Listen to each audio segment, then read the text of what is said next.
This is Christina from ChrissySpeaks.com, and I am here with New York's own Brooklyn-born rapper China Mac, Wow. aka Mr. Miyagi, aka Big Choppy. Big Choppy. Big Choppy. You have an incredible story. You are someone who is a former gang member and someone who has been incarcerated for more than a decade and was just released last year. Have you ever felt any pressure to make up for that time that was lost in jail?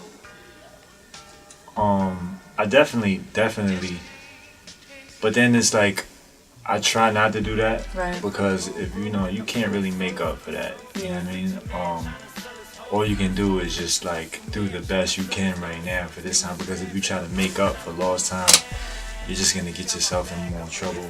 More like, you're just gonna be a little more. You're gonna be more razzled. Right. You know what I mean? So I just try to do my best in the here and now and do the best that I can do with whatever I have now. Yeah. So now when you think about people being in jail, usually they convert to other religions or they work out or sometimes they just don't make it.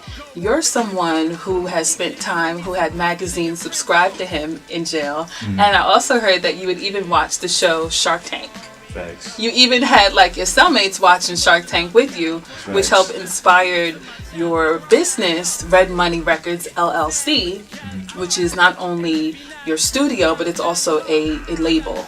Yeah. How did that whole idea come about while being in jail? Were there distractions?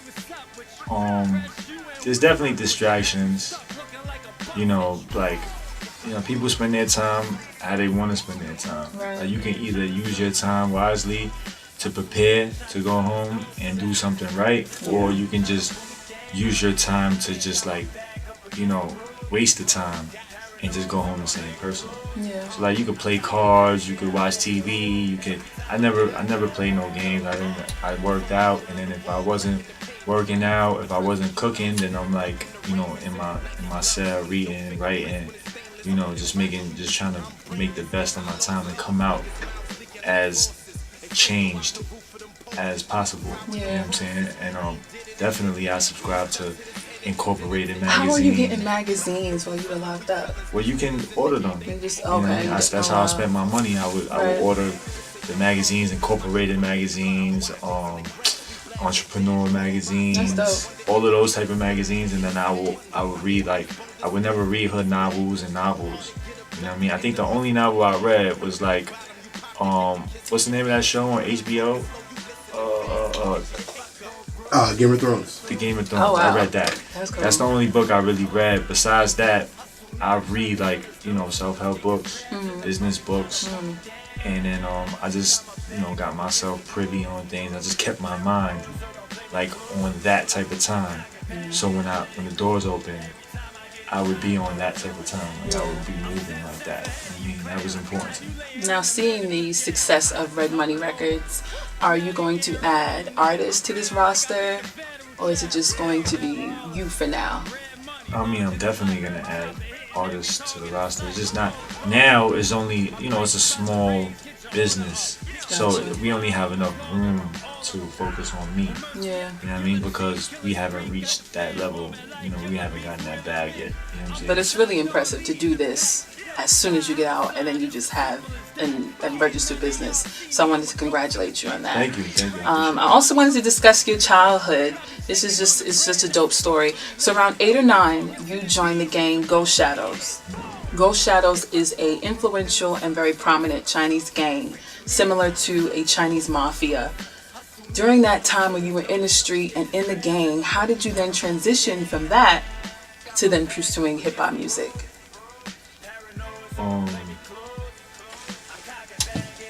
Because that's not easy. I mean, I'm in a gang, and then I all of a sudden start to realize I want to do music as a career. How did that all take place? I know you started rapping pretty early. Yeah, I was just looking for something just to, something to change my life. Right. Rapping was always it was a love for me since I was a kid, because it was something that it was something that I took to. It was something that made me feel, accepted in a place that didn't really accept me. You know what I'm saying? Yeah.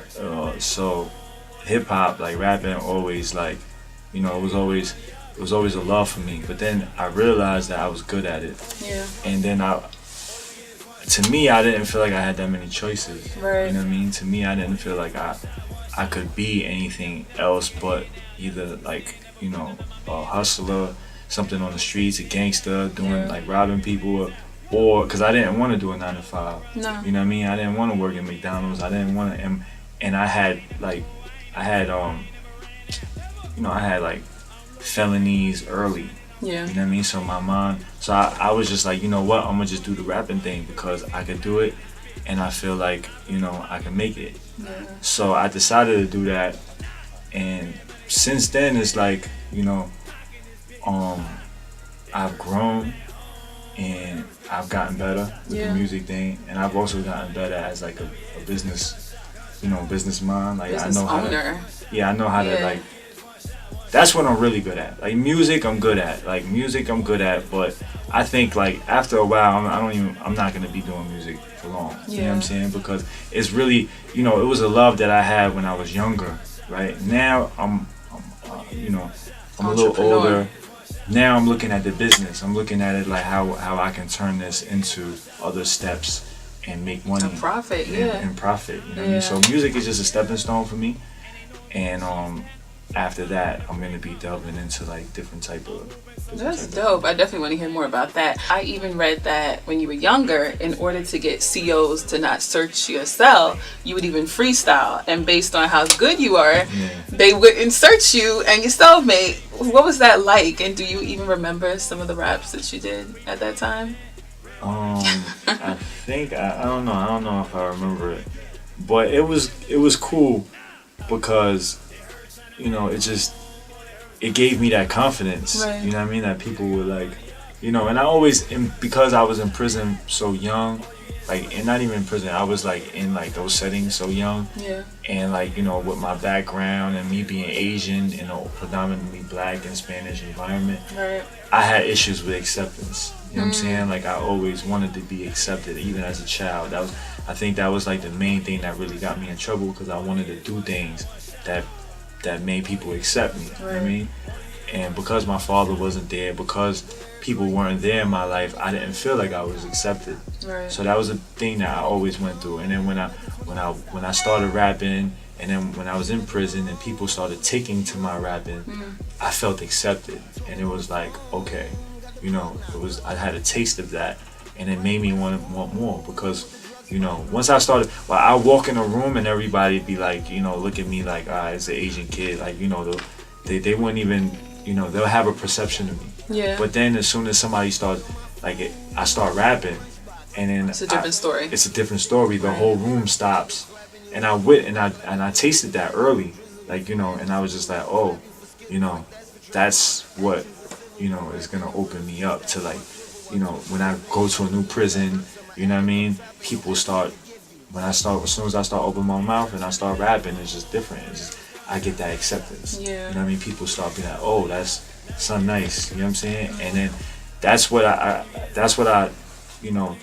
it started. And now it's going on the same way, but it's just in a bigger scope now. Right. So now you said you were accepted amongst like Blacks and Spanish and hip hop. But what about with like your own culture? What did your parents or mom or immediate family, what did they think about the idea of you now choosing to rap? But and now do or this? before? Before. They thought I was crazy. You know what I mean? They thought I was just like, but my mom is like, you know, I've been in and out of jail so much. Like, she's just happy that I'm doing something. You know what I'm saying? And she's always worried. She's probably gonna be worried until, you know, forever. Yeah. You know what I'm saying? But she's just happy that I'm not in the street. She know that I'm not in the street. You know what I'm saying? She know I ain't selling drugs. I'm not doing nothing. I'm just doing this music stuff. You know what I mean? So she's just happy about that. So there was support. Yeah, but it wasn't at first. At first, she's just like, you know, when I was a kid talking about I wanted to be a rapper, she's like, yo, like, will you stop? Like, you know what I mean? Got you, right. Now she sees it, and she's just like, she's proud. She's happy. So it's very obvious that a lot of your past experiences can be heard in your music. your record, your controversial record, Buck a Cop. Buck a Cop is like a testament to your freedom that speaks about police brutality. Would you say that Buck a Cop is similar to an NWA's F the Police? I mean, I would think so. Yeah. That was a really strong song. Like, you know, Yeah. I wrote it in a space. It came from my heart. You know what I mean? And I think a lot of people, you know, people related to it. People empathize with it. Right. You know what I mean? I caught a lot of flack from it from my, like, Asian people. Oh, wow. You know what I'm saying? Because at first, when I first came out, Asian people wasn't even jacking me. Because they're just like, who the hell is this? And like, what are you talking about? We don't go through that. We don't experience this, right? Yeah, so like you're talking for like them. And although my message, you know, my message was, because in the street, I don't get stopped by police like that. It's not like if I'm driving in the car, if they pull me over, oh yes sir, whatever, they're not messing with me like that. Right. Because, you know, they don't, for whatever reason, they don't see me as a threat. You know what I'm saying? Yeah. Because they don't, if they're not checking my history, then they don't know. I might have 2 guns in the car. You know what I'm saying? But because of how I look, They kind of just like let it go. But in prison, you don't escape that. In prison, everybody's a piece of shit. You know what I'm saying? Everybody is pegged as an animal. So if they're not police officers, they're correctional officers, but it's the same mindset. Yeah. It's the same mantra. It's the same, you know, attitude. You know what I mean? That, you know, you guys are beneath us, and you know, we hate you, and we'll kill you. The same police brutality that you faced In prison. in prison. It's the same. When I came home, Yeah. it's the same. You know what I mean? Like, I just saw it. Like, you know, I could be in and what prompted me to make that song, I think it was like, I think I was in a car with a couple people, and we got pulled over, and I wasn't driving. It was like a black person driver, driving. yeah. And then I just seen, I was scared for my life. You know what I'm saying? Because you don't want to go back. Because I saw how they were interacting with the car, and now, yeah, I'm Asian, but then because I'm in there, it's the same thing. You know what I'm saying? So I felt that, and I felt that like fear and the anger that the way they were dealing with us, it brought into, and it's the same as when I was in, like, you know, Clinton, and they put me on a wall, and they make everybody else leave, and it's just me surrounded by like 10 big white racist officers with their sticks out, and you know what I mean? It's the same, because you don't know, will I make it out of that you know, that hallway? Yeah, and it's just like, will I make it out of this car? Right. You know what I mean? Because of whatever reason. So once I experienced that, I'm just like, I want to make a song that, you know, expresses that. Of course. You know what I'm saying? And then it came out, the Buck a Cop. I'm glad you made that song. I know in other interviews you said that you were hesitant and you had to kind of like discuss it with your team and had reservations about that song due or fear to backlash. So I'm really glad you made that song because I like it.